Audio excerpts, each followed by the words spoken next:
Coming up on Bear News, we are having a series of events for Dreamer Awareness Month. Learn about the hurdles undocumented students here at UNC go through. Women look at the world through a different lens that men particularly do. New art galleries from local women artists open now at the UNC galleries. To celebrate our mixing pot of trees, UNC created 3 self-guided tree tours. Do you know how many championship trees are on UNC campus? We will tell you that and so much more about our trees. Also, how far did our women's basketball team go in the Big Sky Championship? Bear News starts now. Good afternoon and welcome to Bear News. I'm Andrea Grajeda. The war in Ukraine still continues. On Tuesday, President Joe Biden kept his promise of escalating sanctions as Russia escalates as well. Biden announced that the United States will be banning all Russian oil and energy imports. Biden says that the Russian oil ban has support from both sides of the aisle and that the U.S. will not take part in helping President Vladimir Putin's war. The effects of the ban are already being seen by many Americans. Hurting American families at the gas pump. Since Putin began his military buildup on Ukrainian borders, just since then, the price of the gas at the pump in America went up 75 cents. And with this action, it's going to go up further. I'm going to do everything I can to minimize Putin's price hike here at home. In coordination with our partners, we've already announced that we're releasing 60 million barrels of oil from our joint oil reserves. According to AAA, the national average price for gas is $4.17 per gallon, and the average for Weld County is $3.75. Also, the United Nations Refugee Agency has reported over 2 million refugees have fled Ukraine. Airbnb, a website that lets people book out short-term rentals, has announced they will be hosting over 100,000 refugees. People are also booking out homes, but not to check in, but to pump money into the Ukrainian economy. People are welcome to donate to Airbnb through the link on screen. Bear News will keep you updated as the situation continues to unfold. UNC is celebrating Dreamer Awareness Month this March. I spoke with my friend over at the Cesar Chavez Cultural Center to learn more about the undocumented experience. I'm Lupita Nabor. I am one of the student coordinators for the Dreamer Engagement Program, and we are housed here at the Cesar Chavez Cultural Center. Some individuals consider themselves or identify with the word dreamer, and it can be alternatively changed with undocumented, just depending on that person and their experiences. And this month we are having a series of events for Dreamer Awareness Month just to raise awareness around the undocumented experience. Undocumented means that you don't have a citizenship status here in the US. So it classifies students or individuals with DACA, TPS, or just an undocumented status, like I said, without any citizenship status. And just different hurdles and experiences that we carry that make our experience a bit different than other students. But we can't fill FAFSA since it's federally funded aid. We have to fill out CASFA, which is the Colorado State-based application that we fill out to get aid from. And just certain scholarships we can't apply for or qualify for due to our status. For example, even just DACA renewals, one has to renew the DACA every 2 years. So in addition to college expenses, you have that a little extra task that another individual doesn't have to carry or worry about. Thank you, Lupita. It is so important to recognize the undocumented experience and not to contribute to the stigma surrounding it. Lupita invites you to hang out at the center, located on the corner of 14th Avenue and 20th Street. Something bears can look forward to after spring break is keynote speaker Gina Garcia. Garcia will be speaking at 10 a.m. on Wednesday, March 23rd in the Campus Commons Multipurpose Hall. Garcia is a leading scholar on Hispanic-serving institutions, which UNC might soon become. There are limited seat spares, so register early. To register early, visit the link on the screen. The keynote address will not be live streamed, but it will be recorded and available on UNC HSI website the week after the event. Visit the HSI website with the link on the screen. Earlier this month, Laura Connolly, the Dean of Humanities and Social Sciences, announced her retirement. This came mere weeks after university officials, including Connolly, announced intentions to shut down the French, German, and European studies programs. Some students say the retirement seems abrupt, especially in the face of program closures. Connolly has been the Dean of HSS for over 7 years and worked as an economics professor at UNC from 2000 to 2011. Her retirement will go into effect on June 1st. Keep watching Bear News as we follow the search for a new dean. As interim provost Lisa Vollendorf's time at UNC comes to an end, Kristen Fleming is preparing to step into the role. University officials selected Fleming as the new executive vice president and provost late last month. Fleming has over 30 years of experience of working in higher education, including working as the dean of the College of Natural Sciences at California State University, San Bernardino. Fleming's goals for UNC includes promoting student success regardless of background and realizing the potential of the rowing, not drifting plan. Fleming will step into her new position at the beginning of next semester. This past Friday, schools around Greeley and Evans came together to share the joy of art. From kindergarten to college, District 6 is full of talented students. This year's Art Walk is all over the downtown area and features hundreds of pieces from 30 schools. The 5th annual District 6 Art Show presented a spectrum-themed show. Schools such as Frontier Academy, Scott Elementary, Greeley West, and many more showcase talent ranging from drawing to dance. If supporting local art is important to you, make sure to visit local art shows in your area. I'm Matilda Preisendorf with Bear News. UNC even had some art featured throughout the show. We can't wait to see what other talent comes out of our area. With March being Women's History Month, Bear News reporter Ashley Hayek visited the all-woman art exhibit at the campus commons. UNC Galleries began its spring show last week.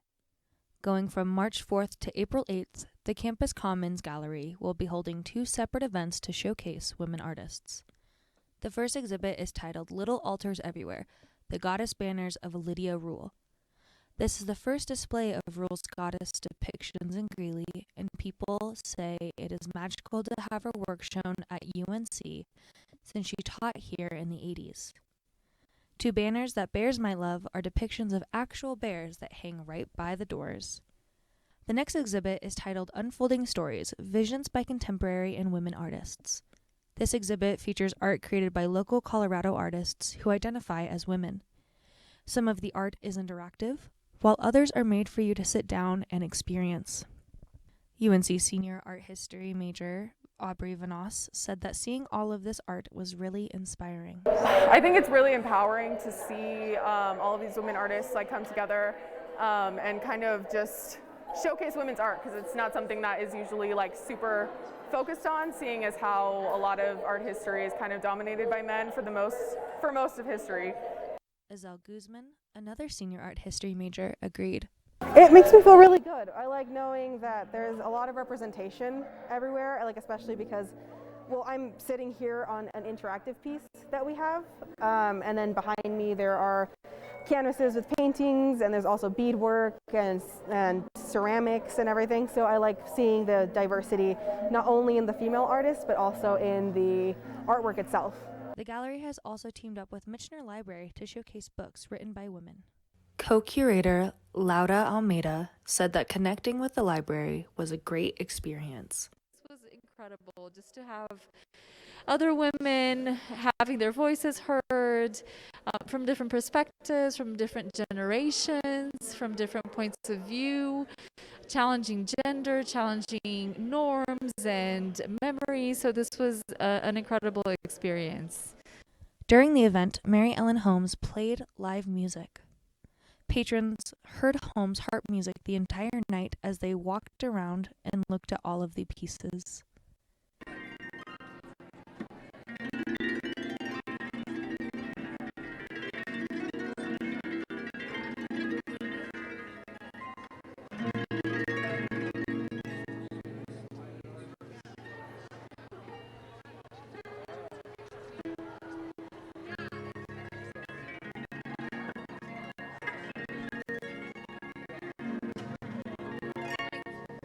Art enthusiasts could also grab a drink while enjoying the exhibit. Throughout the night, many people expressed the importance of having a women-only exhibit at UNC. I feel like women look at the world through a different lens that men particularly do. So it's interesting to see how art made by women identifying artists differs from like the art history kind of standard that we're used to looking at? It is fantastic because a lot of art history is primarily dominated by men, and if there are female artists, then they're kind of pushed aside or not given as much recognition as the men are, and so getting to take over this space with female artists is a pretty special event for me, and I've been able to partake a lot in it, and so it kind of feels extra special. Co-curator John Lake said that it was nice to work on a project that showcased women instead of focusing only on men. I think the experience it's like a lifelong one. It's not just creating the show, but it's also just teaching and just learning more and more how to like get out of the way and let people talk and let people share and allowing them to have dialogues with each other and just allowing people to speak and have their voices heard. And I think that is what you try to bring into curating a show as well. So you just want to, it's not get out of the way, but you want to enhance voices. You want to bring people together that are going to rub together in interesting ways and create interesting kind of like dialogues. And at the end of the day, your job is to always to elevate the artist. So that's always the end of the goal. Yeah, I'd say. The exhibit will be open until the first week of April, when the galleries will change to display their senior showcase. Ashley Hayek, Bear News. Thank you, Ashley. I know where I'll be this weekend. Films have shown to have been impactful and have been used to spark conversation. For Women's History Month, Bear News wants to capture the powerful women behind the film industry. Up-and-coming director Nikki Atsujusu has quickly made a name for herself as her 2022 film, Nanny, stole the U.S. Dramatic Competition Grand Jury Prize at the Sundance Film Festival. This is the first time a horror movie has won this prestigious prize, and she is only the second Black woman to win. The next woman in film is not only a director, but also an activist for equality in the film industry. Audrey Diwan is a French screenwriter, director, and journalist, best known for her 2021 film, Happening. The film is an adaptation of Annie Ernaux's novel about her experience with abortion in the 60s, when abortion was illegal in France. Diwan's inspiration for storytelling comes from women's rights and to educate others on the topic. Bear News will continue to share the stories of powerful women after spring break when we look into female authors. Are you ready to binge watch new shows over break? Find out our top picks right after this.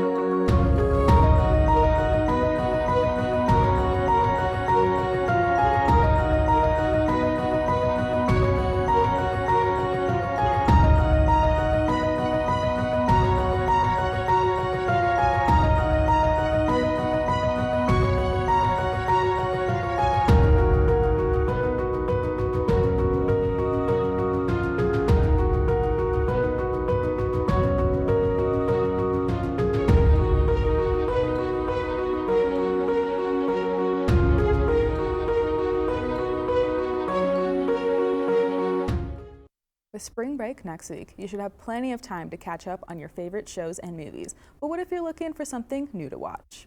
Here are a couple of shows and movies you should check out over spring break. Over on Netflix, a series called Pieces of Her, based on the best-selling novel by Karen Slaughter, follows a young woman as she begins to unravel the truth about her mother after a violent incident. The main character, Andy, played by the talented Bella Heathcote, works to piece together her mother's past by examining the many lies told over the years. This series is only 8 episodes long and is perfect for a quick 2-day binge. Hip-hop artist Kanye West is not out of headlines just yet, as the new docuseries titled Genius premiered on Netflix this month. This 3-part series dives into the ups and downs of Kanye's career over the last 2 decades, including some of the tragedies that shaped his music. The story of Kanye's rise to stardom begins in New York City, as the series takes an in-depth look into the mind and methods of Kanye West. Also premiering on the service HBO Max this month is Kimi, a platform-exclusive film from director Steven Soderbergh. Fresh off her performance as Catwoman in The Batman, actress Zoe Kravitz plays Angela Childs, a tech worker that captures a violent crime on camera and struggles to get the story out as she battles with her agoraphobia. Set in the metro area of Seattle during the height of the pandemic, follow Angela as she works to push herself out of her comfort zone in this intense thriller. What shows and movies are you going to be watching over spring break? Let us know by DMing Bear News on Instagram at BearNewsUNCO. Festival season is right around the corner, so Robin, what festivals can we expect this year?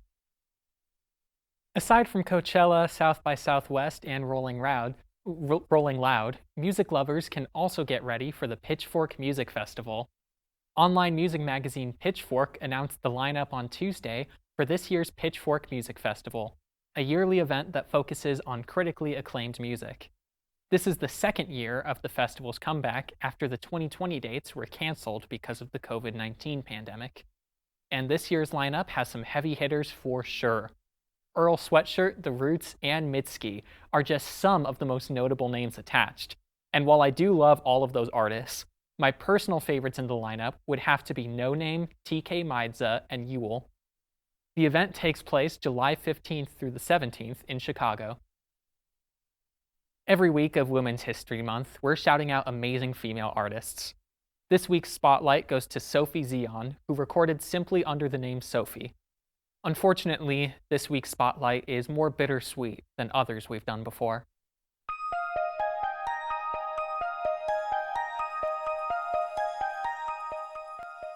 The music world was shocked to hear the news of Sophie's death in January of last year.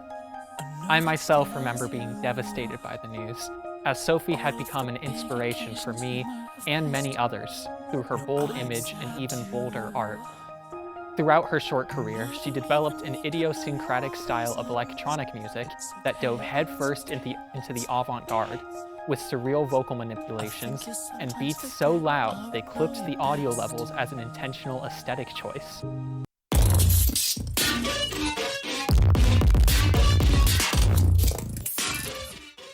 She is widely considered to be one of the founders of hyperpop, a subgenre that emerged in the 2010s, loosely defined by taking stereotypes of electropop and turning them up to 11. On top of her influential music style, she was known within LGBT communities for her casual openness about gender and sexuality. She was not afraid to bring up her experiences as a trans woman in her music and be vulnerable in ways that trans people and women in general are often punished for. Even then, she did not let public perception define her, becoming one of the most in-demand producers of the 2010s, through her work with artists like Vince Staples and Charli XCX. Saying Sophie is gone but not forgotten almost feels too cliché for such an uncliché artist, but her music and influence live on in the still-growing hyperpop movement. What do you want to see covered on Bear News Tunes? Send us your suggestions at bearnews98@gmail.com or find us on Instagram at bearnewsunco. It's always sad to see someone go too soon, but we will continue to remember Sophie through her music. With the Ukrainian-Russian war as a constant backdrop to the world, many things can seem frivolous. Fashion shows have always been absurd in concept. A bunch of rich people look at models wearing clothes the average person would have to take a mortgage out to afford. But Georgian fashion designer Demna Gvasalia for Balenciaga has used the runway to make a commentary on the war. Demna, who prefers to only go by his first name, himself is a refugee who had to flee Georgia at the age of 10 in 1993. Russia had begun to attack Georgia, just as it is doing now in the Ukraine. Demna says that the ongoing war hurts him, as one of the first places he went to after he fled Georgia was Odessa. The show was a commentary on Ukraine and climate change. The models catwalked in a snow globe, some visibly struggling to walk. Originally, the show was a critique of climate change and how someday soon snow may be something that is only heard of in stories and enjoyed through virtual reality, which is why all the models are wearing glasses. However, the struggle of the models quickly transformed into a metaphor about the war. Audience members sit comfortably in a crowd, watching those inside the snow globe struggle to stay upright. Much like the rest of the world is watching the war through the comfort of their home. Коле не вкрите ганьбою. The show began with Demna reading a poem from Ukrainian poet Alexander Oles and was left untranslated, as Demna said it was only for those who needed to hear it the most. In a letter, Demna said that the war had awoken a deep pain in him, one of being a forever refugee, and that, quote, triggered the pain of the past trauma I have carried in me since 1993, when the same thing happened in my country and I became a forever refugee. Forever, because that's something that stays with you. The fear, the desperation, the realization that no one wants you, end quote. The last two looks are a tribute to Ukraine, representing the flag colors. The yellow jumpsuit and blue dress, whose train blows in the harsh wind, contrast the previously darker themed looks. Denma has always had shows with political undertones, and while using a fashion show may seem like a strange place to make a commentary on the war, Demna says that he has already given up too much for war. To cancel the show would to have let Putin win. The war must stand with Ukraine in all aspects of life. Have you noticed how many trees around campus? Discover UNC's tree tour up next. When it comes to making plans, you are the best. Those 9 months were also 273 days of planning. What about your daughter's first costume party? It was out of this world.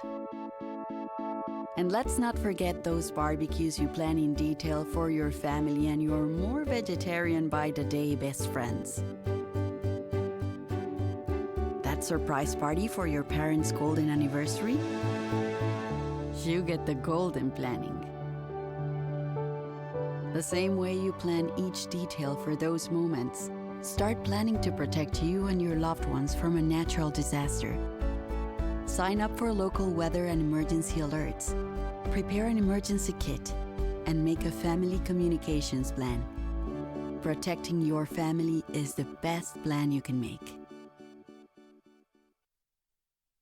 Have you ever noticed the blue numbered posts in front of the trees on campus? Well, Bear News reporter Benjamin Contreras has some information you might be interested in. When students walk around UNC, they probably think of some of the amazing, gorgeous buildings and the big bear at the UC. But what they probably don't notice is the abundance of trees littering the campus. In 2014, UNC was rewarded the Level 1 accreditation for being a tree campus by the Arbor Day Foundation. Tree Campus USA program seeks to maintain and preserve green areas on campuses all over the country. Since the 1900s, UNC has imported hundreds of trees to fill the campus grounds. With trees ranging from everywhere from Central Asia to Eastern Europe, UNC has become a sanctuary for more than 3,400 trees. To celebrate our mixing pot of trees, UNC created 3 self-guided tree tours. Located on each section of campus, these tree tours highlight the diverse species of trees as well as the date that they were planted.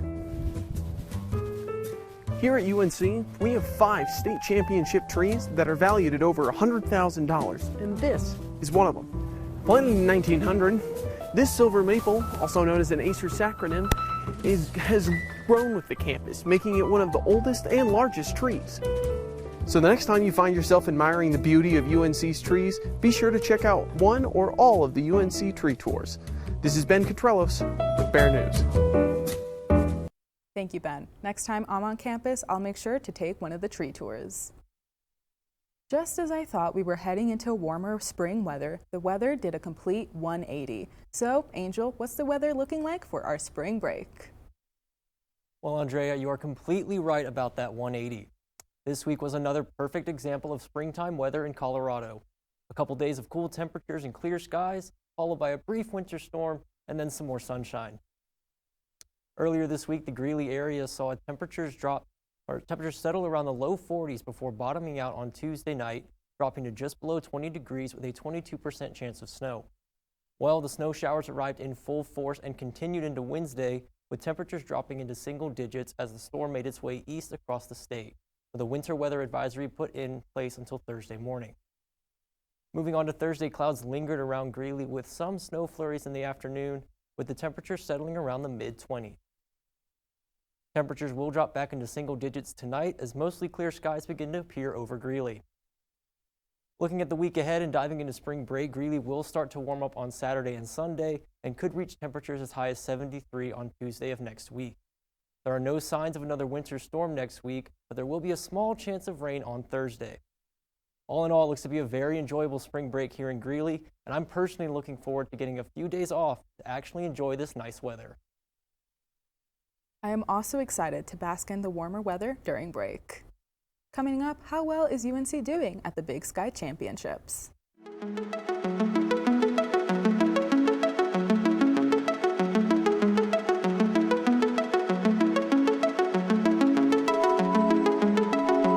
Before I started at cetl, it was disorganized. My lessons were the same all the time. I think I've become much more strategic about drawing on students' prior experience in order to enhance their learning. Making sure that my standards as a professor were very high, but also enabling students to be successful in my class with a variety of strategies. Quite frankly, one of the most important to me has been my addressing the diversity, equity, inclusion issues. I think definitely keeping in mind that I need to engage the students in what I'm teaching. I feel like students feel more enthusiastic about the class, and then they come more, and when they come more, they're going to do better. I think the most valuable thing that I've gotten out of cetl has been kind of the community of support. It was actually knowing that every single semester I need to engage something that makes me a better teacher. cetl is a great way to enhance your learning, especially if you're struggling with certain areas. The Big Sky Basketball Championship started on Monday. Hunter, how are our Bears doing? Well, Andrea, the Bears are taking the Big Sky tournament by storm. And there was not a lot of expectations going in, but UNC is making the right noise at the right time. Entering as the 8th seed in the tournament, the Bears turn to their aces. Hannah Simmental makes this nice layup to start things off. Then the Bears dump it into the Mail Lady Kirsten Harden for the layup. Later on, the Bears find Hannah right in her sweet spot. She moves there, pulls up, boop! Shoots starter Simmental doesn't miss. Neither does Kirsten Harden when she's in the paint. Nice layup. But if those two aren't open, it's nice to have Allie Downing as a third option as she gets this pass from Simmental and swishes this three-pointer. Along with the offense, the Bears' defense is beasting with Harden blocking that one. The Eagles shot less than 30% from the field as the Bears move on to the quarterfinals. UNC's next opponent is the top-seeded Idaho State Bengals, but the Bears aren't scared of the jungle. In this game, UNC gets contributions from Alexis Chapman, who nails this jump shot from the mid-range. Boop! Nice. Then, the Mail Lady delivers again with Harden finishing in the paint once again. But the Bengals cannot find an answer to slow down Chapman as she continues to nail shots from long range. Gotta hand it to Alexis. She came to play in the tournament. Along with Simmental and Harden leading the way, the Bears put up 72 points to pull off the upset, move on to the semifinals. Over there, so I watched the semifinal last night, and even though UNC lost, there's a lot to like about how the program will look going forward. With Simmental and Harden locked in the starting lineup next year, the Bears should strive for the final next year. But until then, a lot of positivity to take from this year as the program continues to add pieces. Well, there's a lot of college basketball on the TV right now, and you know what that means. It's March Madness, baby. The conference tournaments are this week. The bracket is being unveiled on Sunday, and tournament play begins with the first 4 games on March 15th and 16th. And with the special occasion, we're going to unveil a new segment called Phipps' Picks. And today, I'm unveiling my top 5 teams that can cut down the nets in New Orleans this year. With that being said, let's hop right into it. Coming in at number 5, we've got the UCLA Bruins. Why? They were in the Final Four last year as the 11th seed, and they still have a bulk of the roster from that run. They have played so much better this year. They are in the top 15 in the AP poll and should be no worse than a 4 or 5 seed in the tournament. The Bruins have also had stiff competition this year, but have also had some questionable losses. But after the run they had last year, this team knows how to win in big spots. I believe they can still produce. Let's go to number 4 on the list. That's right, the Arizona Wildcats. Why? They're the #2 team in the country. Best record in the Pac-12, and they should be the #1 seed in the tournament. After the self-imposed ban last year, this team is hungry to play in March Madness. They've got Benedict Mathurin, who's one of the best players in the country, and he's the Pac-12 Player of the Year. This dude ain't playing, and neither are the Wildcats. Watch out for them in the tournament. Let's move on to #3 in the list, Duke Blue Devils. Why? They've been the model of consistency for the last 4 decades. But what does that mean for this year's team? It means they got to live up to the legacy is what it means. You know, they're playing the ACC tournament will dictate if they're going to be able to get a 1 seed in the tournament. But think about it. Coach K could be cutting down the nets as a lasting memory for his legacy in basketball. You know, those boys at Duke are playing hard for Coach K, especially since this is his final NCAA tournament. That has storybook written all over it. But Duke's got to play well in order to get there. But they're loaded, so they deserve to be on this list. Now to #2, the Baylor Bears. Why? They're the reigning, defending national champions, baby. They've won 2 of the last 3 national championships, and since there was no tournament in 2020, they're technically the 2-time defending champs. They have proven they are still lethal this year. They finished 2nd in the Big 12, even though they're ranked higher than Kansas in the AP poll for some reason. And they play hard-nosed defense down in Waco. And that defense was the reason they cut down the nets last year. They reloaded for another run this year, and in the Big 12 Conference, you got to believe that the Bears have heart and championship pedigree going for them.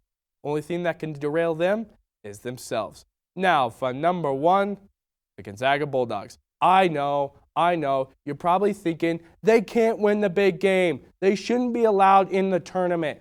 Well, what do you want me to do about it? When you nearly go undefeated last year, lose Jalen Suggs to the NBA, and then come back with Chet Holmgren, who will probably be the top pick in this year's draft, you're doing something right. This team just keeps winning. They've been at #1 so many times over the past few years, I think they're paying rent to stay there because they haven't moved. You know, I can't really tell if they should be considered one of the favorites. But they almost won it last year, so you have to consider them as the favorites. But anyway, there you have it. There's my picks to win it all this year. What do you think, Andrea? Hunter, it sounds like there's just too many good picks to be able to choose just one team. Andrea, that's what I'm saying. I probably left teams out that probably should have been on there. Well, whatever happens, I hope my bracket lasts longer than the first day. Looking for a new Mexican restaurant? Find out more about the new father-son restaurant owned in Greeley when we come back.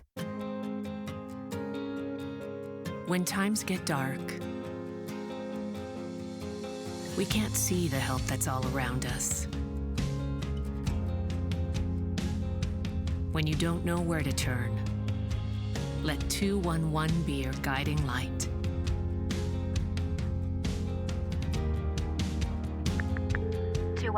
How can I help you? Our guides are ready to connect you with the help you need.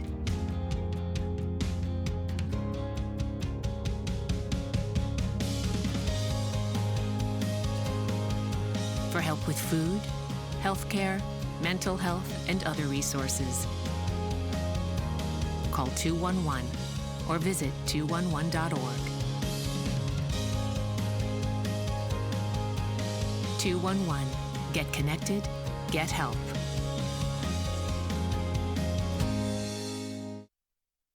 We've been talking about events in Greeley all semester, and Bear News reporter Josephine Walter went and took a look at a new event that the original Roma hosts on Sunday nights. Can you guess what it is? Well, let's just say you can party in the USA, do the Dougie, and take the country roads home. The original Roma Pizza on 16th Street has all your favorite Italian dishes, drinks, trivia on Thursdays, and now something they do new on Sundays is karaoke. Here's the general manager with a little bit more about Roma and karaoke. It was founded in 1988. It's the original Roma right here on 16th Street. We also have our wonderful bazooka drinks that we have on special from 9 to 11 every night, except Sunday it's 6 to 9. And the reason we do it from 6 to 9 is because we also have our karaoke night. And we just started that a few weeks ago. It's been going very well. It's just a fun chance for people who can, or even those who cannot sing, to come out and sing their favorite songs and just have a good time. Here's some of the fun and performances from Sunday night.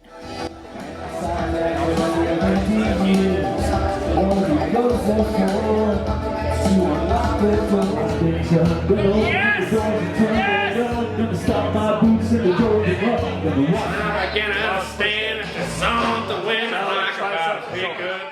you and your friends are interested in karaoke, stop by from 6 to 9 every Sunday night at the Original Roma. Thank you, Josie, for showing us all the fun going on at Roma's new event. While Greeley Classics are adding more to their business, there are also new restaurants popping up on the food scene. A new spicy and flavorful restaurant made roots in Greeley in January, and its popularity is growing. Herradura Mexican Restaurant opened its doors on January 12th and is owned and operated by a father and son duo, David and Mike Orozco. Though his family has been saving money for years, David Orozco was unsure as to what he would do after college until his father asked him if he wanted to open a new restaurant. When your dad asks you to open a restaurant with him, there's only one answer, and it's yes. I'll help you out. Located on the corner of 8th Avenue and 14th Street, Herradura's menu comes from central western Mexico with Southern California influences.